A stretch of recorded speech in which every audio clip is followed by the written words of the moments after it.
గౌరవ శాసనసభ్యురాలు శ్రీమతి సింధూరారెడ్డి మేడం గారికి, అదేవిధంగా వేదిక మీద ఉన్నటువంటి మండల విద్యాధికారి వేమనాన్న గారికి, హెచ్ఎం జంషీద్ సార్ గారికి, అదేవిధంగా ఇక్కడ వేదిక మీద ఉన్నటువంటి ఉపాధ్యాయులకు, మరి కూటమి నాయకులకు, committee chairman, vice chairman, committee సభ్యులకు, చేసినటువంటి విద్యార్థుల తల్లిదండ్రులకు అందరికీ కూడా నమస్కారం.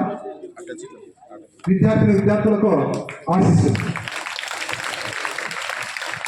మీరు ఉదయం నుంచే చాలా ప్రోగ్రామ్స్ చూసినారు, మీకు కూడా ఓపిక తక్కువే ఉంటుంది. కాకపోతే జస్ట్ 2 నిమిషాలు మాట్లాడేసి మరి మేడం గారికి మరి సందేశం ఇవ్వాల్సిందిగా కోరుతాను. ఇప్పుడు మనకు మామూలుగా అయితే ఇంతకుముందు పీటీఎం అంటే సదస్సుగా జరిగేది, కానీ మన గౌరవ ముఖ్యమంత్రి శ్రీ నారా చంద్రబాబు నాయుడు గారు మొట్టమొదట జరగబోయే ఈ మెగా పీటీఎంను సక్సెస్ చేయడానికి ప్రిన్సిపల్ సెక్రటరీ గారి నుంచి క్రింది స్థాయిలో ప్రతి పాఠశాల హెచ్ఎంను కూడా పూర్తిగా అవేర్నెస్ తీసడానికి చాలా కష్టపడ్డారు. మీకు ఒక విషయం చెప్పాలా, ఇక్కడ ఉండే ఉపాధ్యాయులు అందరం కూడా మా ఇంట్లో కార్యం జరిగినా కూడా ఇంత శ్రద్ధ పెట్టమేమో కానీ ఈ ప్రోగ్రాంను సక్సెస్ చేయడానికి రాష్ట్రంలోని ప్రతి ఉపాధ్యాయుడు, హెచ్ఎం, మండల విద్యాధికారి అందరూ కూడా 100% ఎఫర్ట్ ఉపయోగించి ఈ ప్రోగ్రాంను సక్సెస్ చేయడం అనేది జరిగింది. ఇది ముఖ్యంగా ఏమంటే, మన ప్రభుత్వం ఏమైతే కార్యక్రమాలు నిర్వహిస్తూ ఉందో పాఠశాల స్థాయిలో వీటన్నిటిని కూడా ప్రజలకు తెలియచేయాలి అనే ఉద్దేశంతో ఈ కార్యక్రమాన్ని జరపడం జరిగింది.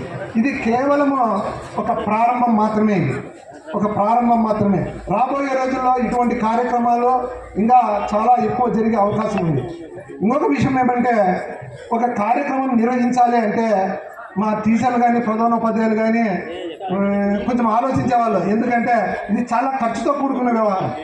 కానీ ఈ ప్రభుత్వం, కూటమి ప్రభుత్వం వారం రోజుల ముందుగానే ప్రతి ప్రభుత్వ ప్రధానోపాధ్యాయుని అకౌంట్లోకి డబ్బులు వేసి కార్యక్రమం నిర్వహించమని, అందుకు ప్రతి ఉపాధ్యాయుడు కూడా ఈ కార్యక్రమాన్ని విజయవంతం చేయడానికి, అదేవిధంగా ఈ కార్యక్రమంలో అందరూ కూడా పాల్గొనేదానికి, వాళ్ళందరినీ కూడా మోటివేట్ చేయడానికి ప్రయత్నం చేసి ఈరోజు మన ఆంధ్రప్రదేశ్ విద్యా చరిత్రలో ఏ కార్యక్రమం కూడా ఇంత సక్సెస్ కాలేదనేసి మేము సభాముఖంగా తెలియజేయడానికి చాలా గర్వపడుతున్నాం. ముఖ్యంగా మన నల్లమాడ మండలంలో అయితే చాలామంది ఉపాధ్యాయులు ఈరోజు ఉదయం 7 గంటలకే పాఠశాలలకు హాజరయ్యి ఈ కార్యక్రమాన్ని విజయవంతం చేయడానికి మరి చాలా కృషి చేశారు. వారందరికీ కూడా మండల విద్యాశాఖ తరఫున ధన్యవాదాలు తెలియజేస్తూ, మరి ఈ కార్యక్రమాన్ని ఉద్దేశించి మన గౌరవ పుట్టపర్తి శాసనసభ్యురాలైనటువంటి శ్రీమతి పల్లె సింధూరారెడ్డి మేడం గారిని సందేశం ఇవ్వాల్సిందిగా కోరుతూ సెలవు తీసుకుంటాం.